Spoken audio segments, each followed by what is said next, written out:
I just wanted to take a minute to ask a few questions. Some of them came up while you were talking. One of them came from our conversation that we had earlier. You talked about, winning at the wrong things. Let me ask this. Now, a lot of times, because I've been there, and that happens subtly. Like, you don't really know when you start to do it, you just know when you're in it. And so maybe talk a little bit about, like, how do I know when I'm starting to head that direction?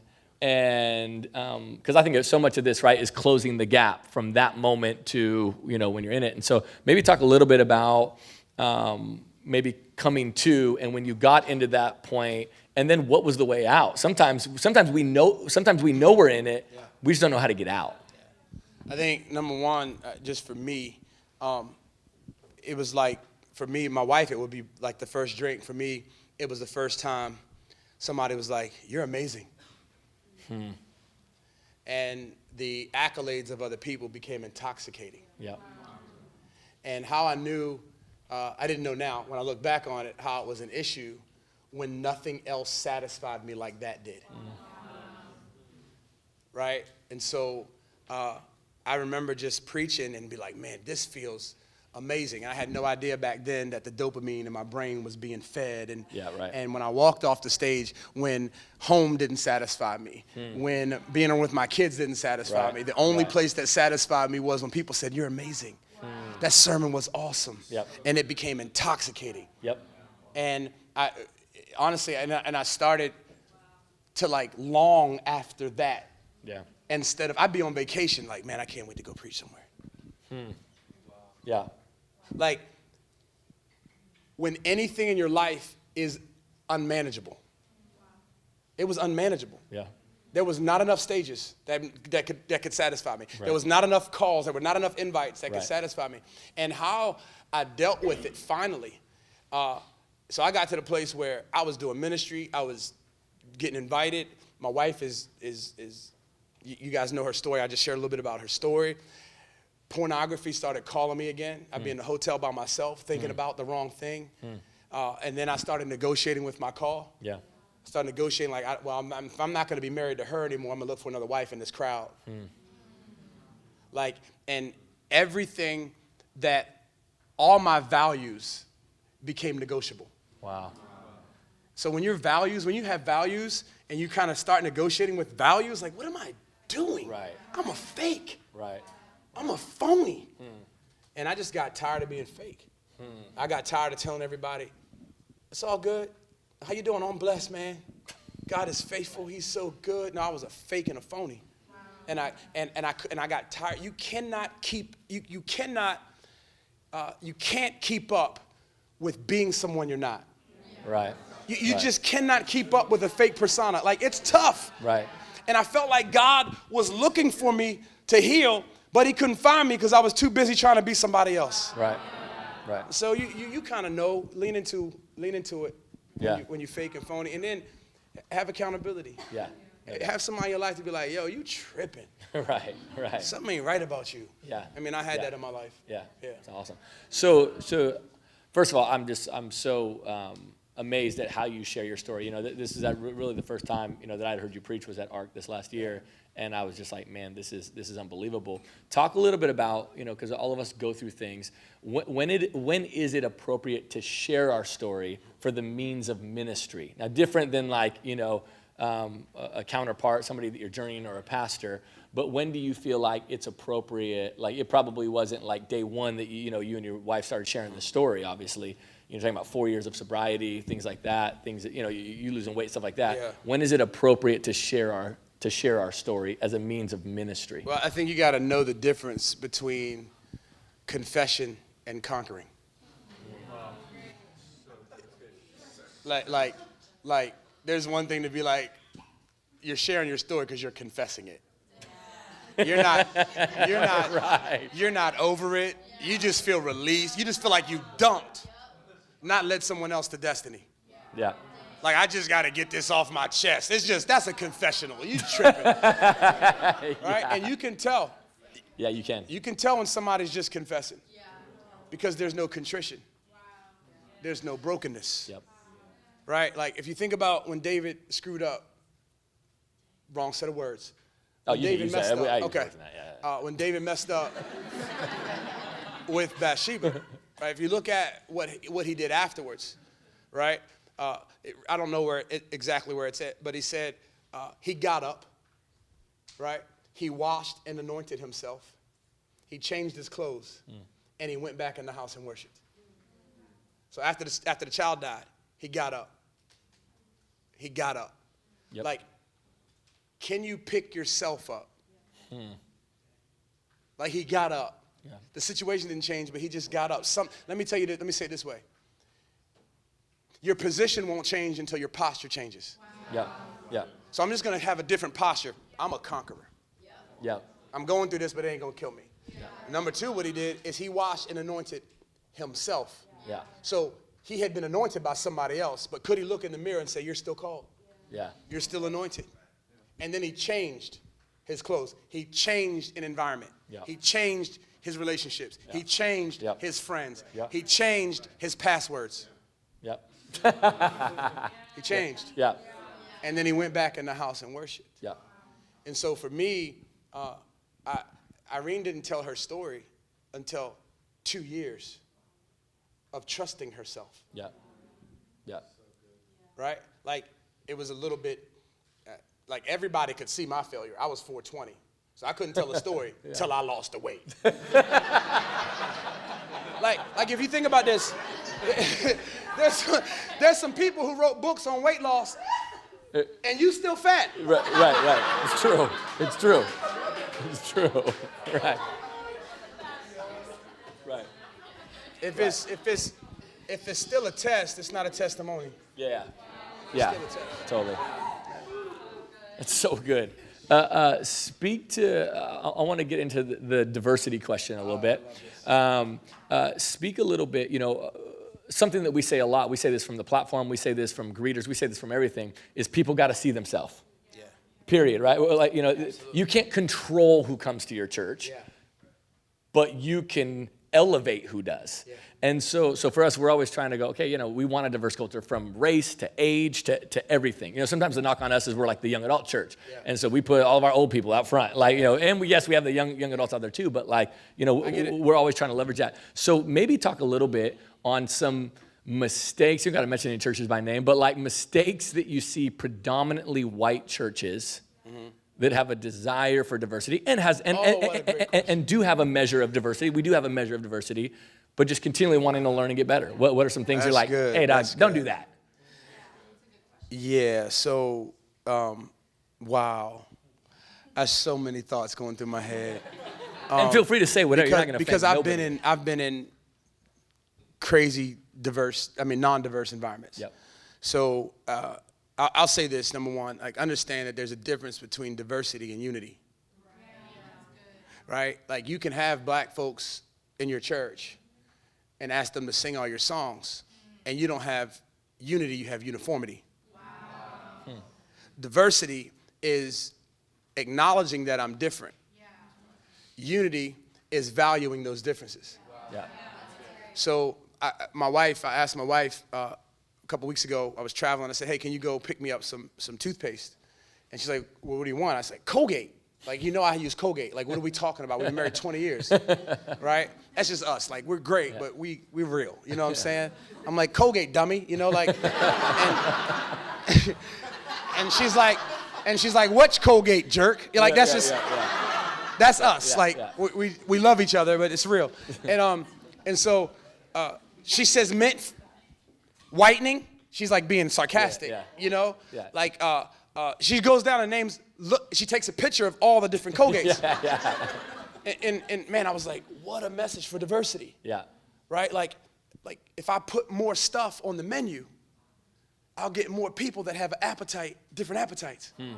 So if I want diversity, I have to be willing to put stuff on the menu that I don't necessarily like, Right. but it's bringing in people that like it. Right. Right? And so we call it at our church, love beyond your preferences. Love that. But you can't love beyond something you don't admit that exists. Right. So, what is it, Acts 1:8, when the Holy Spirit comes on you, you will be witnesses in Jerusalem, Judea, Samaria, and the uttermost. Yeah. Everybody put your hand out like this real quick. Between your head and your hand is your comfort zone. On the other side of your hand is your uttermost. The word uttermost in the Greek is a word eschatos. That word eschatos has a threefold meaning: time, space, and rank. Who are the people that you spend the least amount of time with? Who are the people that are furthest from you? Space. Who are the people ranked that are last on your list? You can't reach them until you admit that it exists. Right. It's true. Yeah. So God's calling us all to an uttermost. Yeah. But what I've seen churches do wrong is say we're diverse. And I would say, no, you just have affirmative action. Right. Yeah. Right? You just brought the black guy on, now you want to check your box. Or you just, for us, we just hired the white girl to sing the white song. Right. Right? Right. But what we really have is uniformity, not unity. Right. Because unity says your gifts are important, your difference is important. I cannot stand when pastor says diversity, and I apologize if you've heard this and you thought it was right, but racism is not a skin issue, it's a sin issue. No, it is a skin issue. Right. It is 100%, I am black and you are white and we are different. Our hair is different. Right. But the problem is division stops conversation. How division stops conversation is not at racism or prejudice, it's at stereotypical thinking. Stereotypical thinking is when your mind has decided to stop learning, not based off of what you've experienced, but what you've heard on TV or what you've seen. And now somebody new comes outside of your race, but you stereotype them. There's no opportunity for relationship. Now we can't have conversation and say we're different. Right. Does that make sense? Yeah. So for us, we count everybody that's non-African American.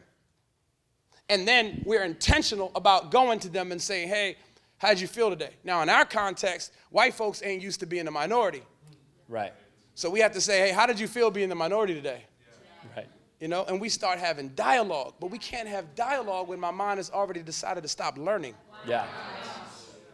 So I have to Paul says it this way, I became all things to all people in order to win them more. Yeah. The Message version says, I didn't take on their way of life, but I entered into their world and tried to experience things from their point of view. Beautiful. So many of us want to make a point. When you're trying to make a point, you'll fail to make a difference. Yeah. So my mind has to be open to learn again. Beautiful. So talk a little bit about where's the tension between a unique church culture, right? That everybody has, that every church is at least going for, right? Yeah. Okay, this is our unique church culture, and maybe our expression versus openness of going exactly what you're talking about, but also how do we honor and celebrate the differences that exist? So what I've come to find out about culture. So when you think about culture, right? Like everyone's talking about culture, saying culture. You guys have a phenomenal, fun culture. I can tell it's great to work here. If I ever mess up, I'll come here and work. I'll heal here. I'll heal here. Hey, I would heal here. I'll heal here. That's a compliment. But understand that when you become a Christian, right? When you give your life to Jesus, your ethnic culture became a subculture to the kingdom culture. Right? And so what we want is not ethnic culture. We want kingdom culture. Yeah.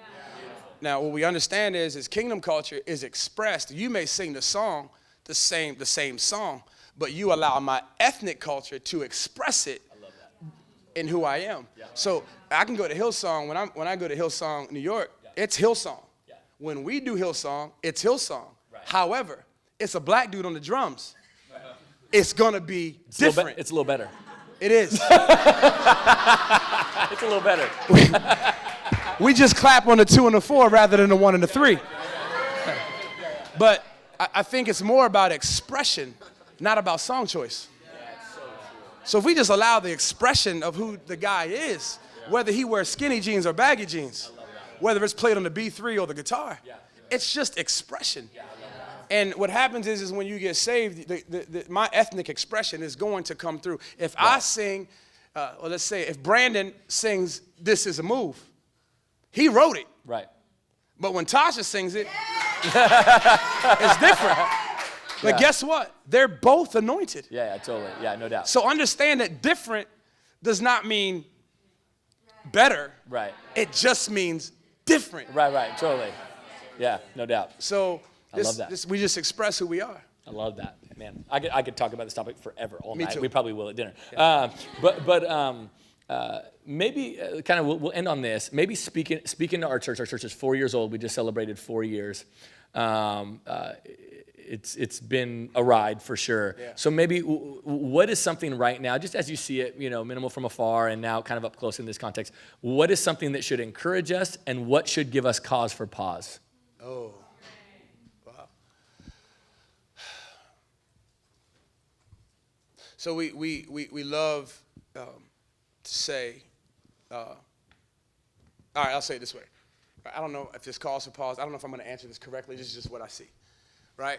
When we grow fast, we fail to acknowledge what we're not, right? So when you grow fast, you really don't have time to put roots down in discipleship, right? Because everybody just has to learn it fast. We had a Gideon revival.